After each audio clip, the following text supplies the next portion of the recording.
Hey guys, welcome back to another week of Ticket Tuesday. I'm your host, Ron HD. So yeah, this is going to be a great time.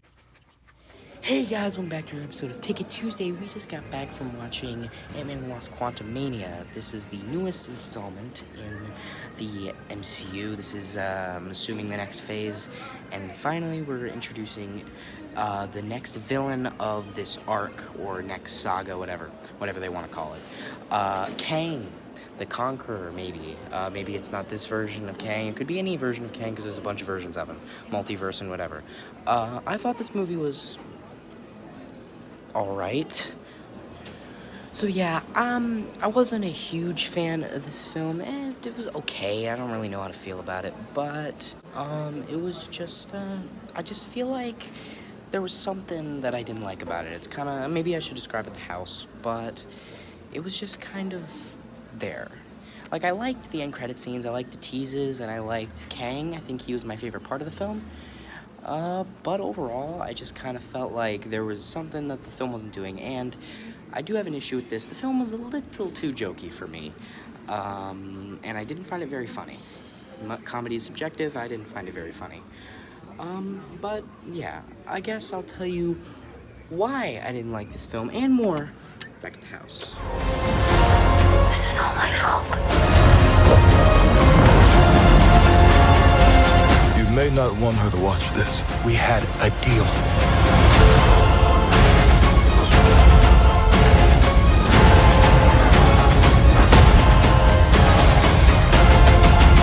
You thought you could win.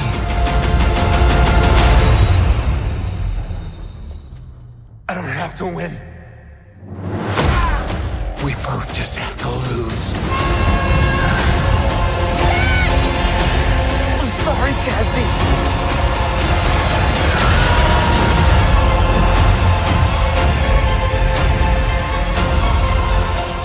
Hey guys, welcome back to another episode of Ticket Tuesday. I'm your host, Tim HD, and this week we watched Ant-Man and the Wasp: Quantumania. And this is the newest addition to the ever-expanding roster of MCU films. And this film is the on-screen debut of the villain Kang the Conqueror, and he's not bad. And to be honest, to get right into the film, spoiler warning for the rest of the review. If you want to watch the movie, go out, watch the movie, then come back. But with that being said, let it begin. So, to be honest, I'll just start off with the synopsis. So, basically, Ant-Man's daughter, Cassie, she is making, like, a map of the quantum realm, and now they can scan the quantum realm and do all that, and then she sends a signal to the quantum realm, and and, like, Hank, the original Ant-Man, and Janet, she, they all get sucked in. Everybody in the room, including Ant-Man and the Wasp, Hank, Janet, and Cassie, they all get sucked into the quantum realm. And, like, the whole movie takes place in the quantum realm. And I actually like that idea. I like how the whole film, since the film is called Quantumania, it makes sense that it all take place in the quantum realm. I'm honestly a fan of that. I like that. But, so they get sucked in the quantum realm, and then Kang is trying to get out, and they encounter some rebels, and they talk to them, and then they lead Kang to the rebels, and then Kang attacks them. He captures Paul Rudd and Cassie, and then when he gets them, he, like, just trying to persuade Ant-Man into getting this, power core thing for, like, a ship that he has that can take him to any timeline, anywhere, at any time. And he's trying to get him to get it so that he can get out of the quantum realm. So then Kang, then Ant-Man goes to because it's like, Janet, she actually knew Kang, and Kang tricked her into, turning on the core, and she eventually realized who she was by, touching his ship and seeing his mind, and then she turned she exploded the thing into a big thing with, the Ant-Man disc. I don't know what they're called.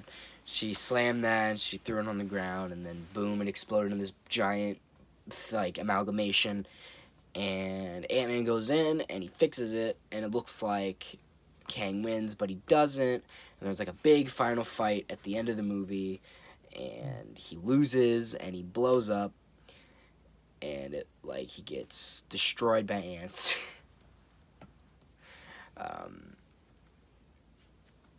And then at the end of the movie there's an end credit scene showing all the other Kangs and how there's a shit ton more Kangs. And then the second end credit scene is a teaser for Loki Season 2, which is cool. And to be honest, I think that the things I liked about this film first, I'm going to get that out of the way. So I liked Kang. I love Jonathan Majors' performance as Kang. I think he did a pretty good job with what he was given. And I don't think he is much of a Josh Brolin Thanos, though. He was just on another level. But I think Jonathan Majors could be a worthy successor to Thanos. We just haven't seen him enough. I think I need a little bit more time with Kang. But I think he's doing pretty good as this saga's villain. Like the big bad of this series.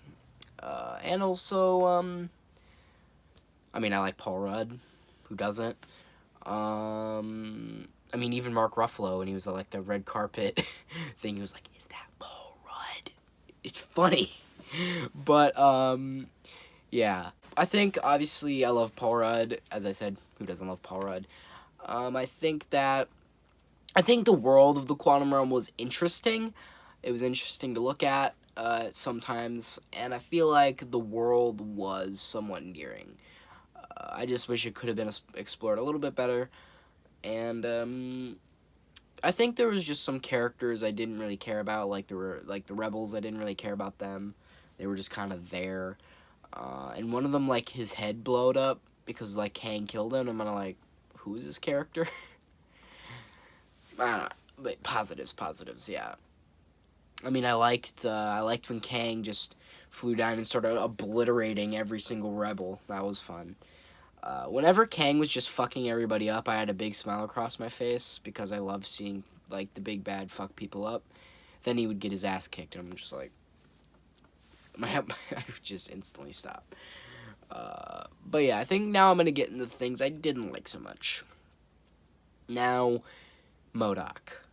I have been saying this for a long time, but I think MODOK needs to be in a movie. I love MODOK. In some of the things that I've seen him in, I've always liked him. I think he's an underappreciated villain, well, in the live-action movies anyway, and I think he deserves more love. And I don't think this movie really did him any justice.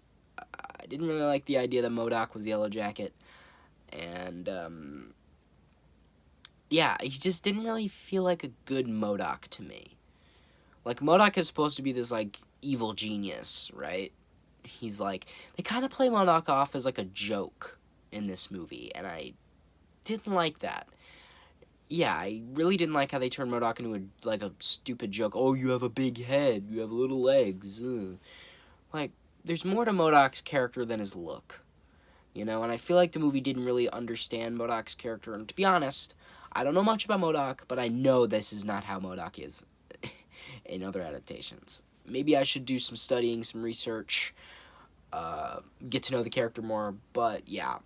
And if I'm wrong, let me know down in the comments. Maybe this is the true adaptation of MODOK. Let me know down in the comments. But yeah, didn't like the adaptation of MODOK in this movie, and to be honest, I just didn't really like most of the performances in this movie. Bill Murray was there.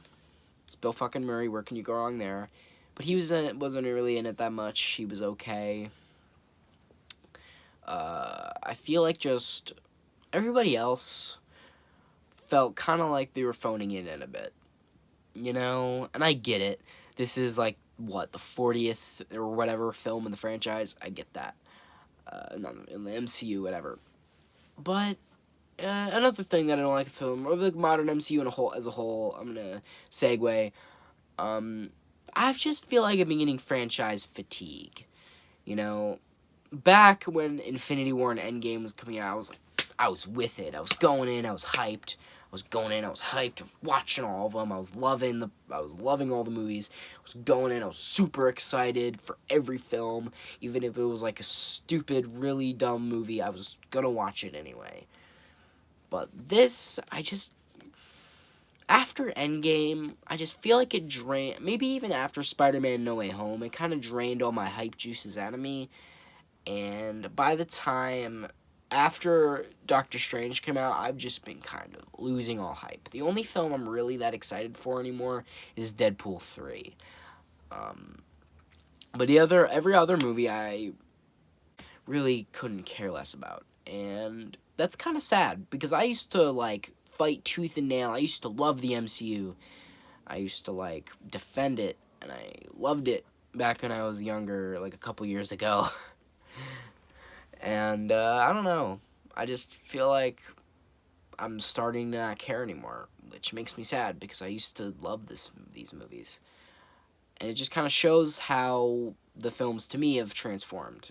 And it's just not as compelling anymore. I feel like it's just not as much. I don't know.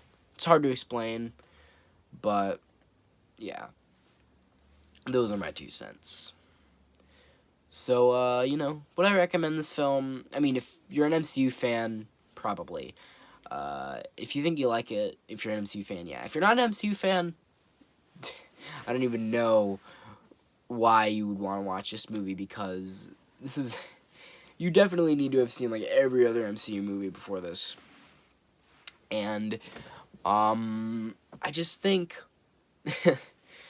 yeah, if you're not an MCU fan, don't go watch this movie. If you're an MCU fan, maybe you'd get some enjoyment out of this. But, I don't know. I would recommend it if you are. If you aren't, nah. But I would rate this film... I would get to this film maybe, like a 6. Give this film like a 6. And, yeah. I think I've said all I need to say. So, guys, hope you like this video. Share with your friends. Subscribe. Turn notifications on. Comment down below on how much you liked it.